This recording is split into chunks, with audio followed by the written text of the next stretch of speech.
Hi everyone, welcome to ರೇಖಾ ಪ್ರಕಾಶ್ ಮನೆ ಊಟ. ಇವತ್ತಿನ ಈ ವಿಡಿಯೋದಲ್ಲಿ ಮಸಾಲೆ ದೋಸೆಗೆ ನಾವು ಸೈಡ್ ಡಿಶ್ ಆಗಿ ಬಳಸುವಂಥ ಆಲೂಗೆಡ್ಡೆ ಪಲ್ಯ ಮಾಡೋದು ಹೇಗೆ ಅಂತ ತೋರಿಸ್ಕೊಡ್ತೀನಿ.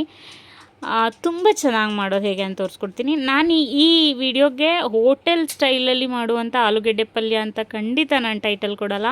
ಬಿಕಾಸ್ ನಾನು ಮಾಡೋ ಆಲೂಗೆಡ್ಡೆ ಪಲ್ಯ ಹೋಟೆಲಲ್ಲಿ ಮಾಡೋದಕ್ಕಿಂತನೂ ಚೆನ್ನಾಗಿರುತ್ತೆ. ಸೊ ಮನೇಲೇ ಮಾಡೋ ಆಲೂಗೆಡ್ಡೆ ಪಲ್ಯ ಮಾಡೋದು ಹೇಗೆ ಅಂತ ತೋರಿಸ್ಕೊಡ್ತೀನಿ ಬನ್ನಿ. ಮಸಾಲೆ ದೋಸೆಗಂತೂ ಸಖತ್ತಾಗಿರುತ್ತೆ. ಇನ್ಫ್ಯಾಕ್ಟ್ ನಾವು ಚಪಾತಿಗೂ ತಿನ್ಬೋದು, ಬಟ್ ಮಸಾಲೆ ದೋಸೆ ಜೊತೆ ಇಷ್ಟ ಆಗೋಷ್ಟು ಬೇರೆ ಯಾವುದ್ರ ಜೊತೆನೂ ಅಷ್ಟು ಇಷ್ಟ ಆಗಲ್ಲ ಆಲೂಗೆಡ್ಡೆ ಪಲ್ಯ.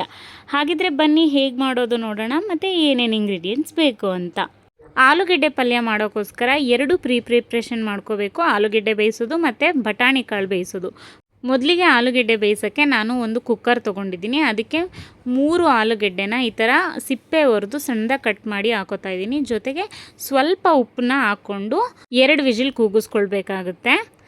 ಇಲ್ಲಿ ಉಪ್ಪು ಹಾಕೋದ್ರಿಂದ ಚೆನ್ನಾಗಿ ಉಪ್ಪು ಹಿಡಿಯುತ್ತೆ ಆಲೂಗೆಡ್ಡೆ.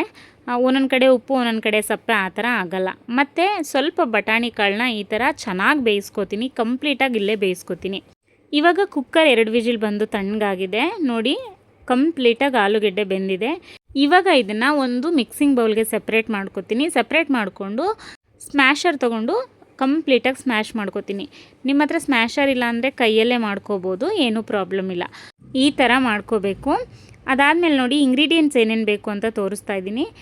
ಒಂದು 1/2 ಟೇಬಲ್ ಸ್ಪೂನಷ್ಟು ಉದ್ದಿನಬೇಳೆ, 1 ಟೇಬಲ್ ಸ್ಪೂನಷ್ಟು ಕಡಲೆಬೇಳೆ, ಜೊತೆಗೆ ಕಂಪ್ಲೀಟಾಗಿ ಬೆಂದಿರುವಂಥ ಬಟಾಣಿ, ಕರಿಬೇವಿನ ಸೊಪ್ಪು, ಶುಂಠಿ ತುರಿ, ಹಸಿಮೆಣಸಿನ್ಕಾಯಿ, ಕೊತ್ತಂಬರಿ ಸೊಪ್ಪು ಮತ್ತು ತೆಂಗಿನ ತುರಿ, ಸಾಸಿವೆ, ರುಚಿಗೆ ತಕ್ಕಷ್ಟು ಉಪ್ಪು, ಅರಿಶಿಣ ಮತ್ತು ಈರುಳ್ಳಿ, ಜೊತೆಗೆ ಸ್ಮ್ಯಾಶ್ ಮಾಡಿರುವಂಥ ಆಲೂಗೆಡ್ಡೆ. ಈರುಳ್ಳಿನ ಸ್ವಲ್ಪ ಜಾಸ್ತಿನೇ ತೊಗೊಳ್ಳಿ. ನಾನಿಲ್ಲಿ 3 ಆಲೂಗೆಡ್ಡೆಗೆ 2 ಮೀಡಿಯಮ್ ಸೈಜ್ ಈರುಳ್ಳಿ ತೊಗೊಂಡಿದ್ದೀನಿ. ಈರುಳ್ಳಿ ತುಂಬ ಟೇಸ್ಟ್ ಕೊಡುತ್ತೆ ಆಲೂಗೆಡ್ಡೆ ಪಲ್ಯದಲ್ಲಿ. ಮತ್ತು ಜೊತೆಗೆ ಎಣ್ಣೆ. ಇವಾಗ ನಾನು ಒಂದು ಕಡಾಯಿ ತೊಗೊಂಡಿದ್ದೀನಿ. ಅದಕ್ಕೆ ಸ್ವಲ್ಪ ಎಣ್ಣೆ ಹಾಕೋತಾ ಇದ್ದೀನಿ. ಎಣ್ಣೆ ಬಿಸಿ ಆದಮೇಲೆ ಸಾಸಿವೆ ಹಾಕ್ಕೋಬೇಕು. ಸಾಸಿವೆ ಹಾಕ್ಕೊಂಡಿದ್ಮೇಲೆ ಕಡಲೆಬೇಳೆ ಮತ್ತು ಉದ್ದಿನಬೇಳೆನ ಹಾಕ್ಕೊಂಡು ಲೈಟಾಗಿ ಕಲರ್ ಚೇಂಜ್ ಆಗೋವರೆಗೂ ಫ್ರೈ ಮಾಡ್ಕೋಬೇಕಾಗುತ್ತೆ. ಅದಾದಮೇಲೆ ಕರಿಬೇವಿನ ಸೊಪ್ಪು ಹಾಕ್ಕೋಬೇಕು.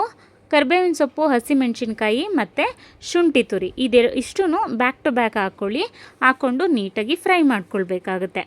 ಆಲೂಗೆಡ್ಡೆ ಪಲ್ಯದಲ್ಲಿ ಶುಂಠಿ ತುರಿನ ತುಂಬ ಜನ ಆ್ಯಡ್ ಮಾಡಲ್ಲ, ಬಟ್ ನಾನು ಯೂಸ್ ಮಾಡ್ತೀನಿ. ನಿಜವಾಗ್ಲೂ ಗೇಮ್ ಚೇಂಜರ್ ಅಂತಲೇ ಹೇಳ್ಬೋದು. ಅಷ್ಟು ಚೆನ್ನಾಗಿ ಬರುತ್ತೆ ಅದರದ್ದೊಂದು ಫ್ಲೇವರು. ಅದಾದಮೇಲೆ ನೋಡಿ ನಾನು 2 ಈರುಳ್ಳಿನ ಹಾಕೋತಾ ಇದ್ದೀನಿ. ಸಣ್ಣದಾಗಿ ಕಟ್ ಮಾಡಿ ಹಾಕ್ಕೊಳ್ಳಿ.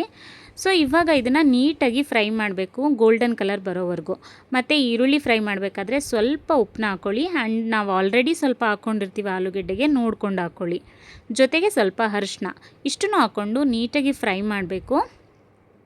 ಮತ್ತು ಇನ್ ಕೇಸ್ ಏನಾದರೂ ನೀವು ಹಸಿ ಬಟಾಣಿನ ಜಾಸ್ತಿ ಬೇಯಿಸಿಲ್ಲ, ಸ್ವಲ್ಪ ಬೇಯಿಸ್ಕೊಂಡಿದ್ದೀರಾ, ಒಂದು 50% ಬೇಯಿಸಿದ್ದೀರ ಅಂದರೆ ಈರುಳ್ಳಿ ಆದಮೇಲೆ ಹಾಕ್ಕೋಬೇಕಾಗುತ್ತೆ. ಬಟ್ ನಾನು ಕಂಪ್ಲೀಟಾಗಿ ಬೇಯಿಸಿ ಇರೋದ್ರಿಂದ ಲಾಸ್ಟಲ್ಲಿ ಆ್ಯಡ್ ಮಾಡ್ಕೋತೀನಿ. ಈರುಳ್ಳಿ ಕಂಪ್ಲೀಟಾಗಿ ಕಲರ್ ಚೇಂಜ್ ಆದಮೇಲೆ ನಾನು ಆಲೂಗೆಡ್ಡೆನ ಹಾಕ್ಕೊಂಡು ನೀಟಾಗಿ ಮಿಕ್ಸ್ ಕೊಟ್ಟೆ. ಅದಾದಮೇಲೆ ಕಂಪ್ಲೀಟಾಗಿ ಬೇಯುತ್ತೆ. ಏನು ತುಂಬ ಟೈಮ್ ತೊಗೊಳ್ಳಲ್ಲ ಆಲೂಗೆಡ್ಡೆ ಬೇಯೋಕ್ಕೆ, ಬಿಕಾಸ್ ಆಲ್ರೆಡಿ ಬೇಯಿಸಿರ್ತೀವಿ. ಸೊ ಒಂದು 2 ನಿಮಿಷ ನೀಟಾಗಿ ಮಿಕ್ಸ್ ಕೊಟ್ಟರೆ ಆಲೂಗೆಡ್ಡೆ ಬೇಯುತ್ತೆ. ಲಾಸ್ಟಲ್ಲಿ ಕೊತ್ತಂಬರಿ ಸೊಪ್ಪು ಮತ್ತು ತೆಂಗಿನ ತುರಿನ ಹಾಕ್ಬಿಟ್ಟು ಒಂದು ಮಿಕ್ಸ್ ಕೊಡಬೇಕು. ಅದಾಗಿದ್ದು ಇಮಿಡಿಯೇಟಾಗಿ ಹಸಿ ಬಟಾಣಿನೂ ಹಾಕ್ಬಿಟ್ಟು ಪ್ರಾಪರಾಗಿ ಒಂದು ಮಿಕ್ಸ್ ಕೊಟ್ಟರೆ ಆಯಿತು ಅಂತ. ಆ್ಯಂಡ್ ಈ ಎಲ್ಲ ಪ್ರೋಸೆಸ್ನು ಮೀಡಿಯಮ್ ಫ್ಲೇಮಲ್ಲಿ ಇಟ್ಕೊಂಡು ಮಾಡಬೇಕಾಗುತ್ತೆ. ನೋಡ್ತಿದ್ದೀರಾ, ಇಲ್ಲಿ ಕಂಪ್ಲೀಟಾಗಿ ಆಲೂಗೆಡ್ಡೆ ಪಲ್ಯ ರೆಡಿಯಾಗಿದೆ. ಮಸಾಲೆ ದೋಸೆ ಜೊತೆ ತಿನ್ನೋಕ್ಕೆ ರೆಡಿ ಆಯಿತು ಪಲ್ಯ. ಇದಾಗಿತ್ತು ಇವತ್ತಿನ ಸ್ಪೆಷಲ್ ರೆಸಿಪಿ. ಯಾರೆಲ್ಲ ನನ್ನ ಚಾನಲ್ನ ಇನ್ನೂ ಸಬ್ಸ್ಕ್ರೈಬ್ ಮಾಡ್ಕೊಳ್ದೆಲ್ಲ ನೋಡ್ತಾ ಇದ್ದೀರಾ, ಪ್ಲೀಸ್ ಒಂದು ಸಬ್ಸ್ಕ್ರೈಬ್ ಮಾಡ್ಕೊಂಡು ನೋಡಿ. ಹಾಗೆ ಈ ವಿಡಿಯೋ ನಿಮ್ಗೆ ಇಷ್ಟ ಆಗಿದರೆ ದಯವಿಟ್ಟು ಲೈಕ್ ಮಾಡಿ, ಶೇರ್ ಮಾಡಿ, ಹಾಗೆ ಕಾಮೆಂಟ್ ಮಾಡಿ. ರೆಸಿಪಿನ ನೀವು ಒಂದು ಸಲ ಟ್ರೈ ಮಾಡಿ, ಖಂಡಿತ ನಿಮಗೂ ಇಷ್ಟ ಆಗುತ್ತೆ. Thank you so much.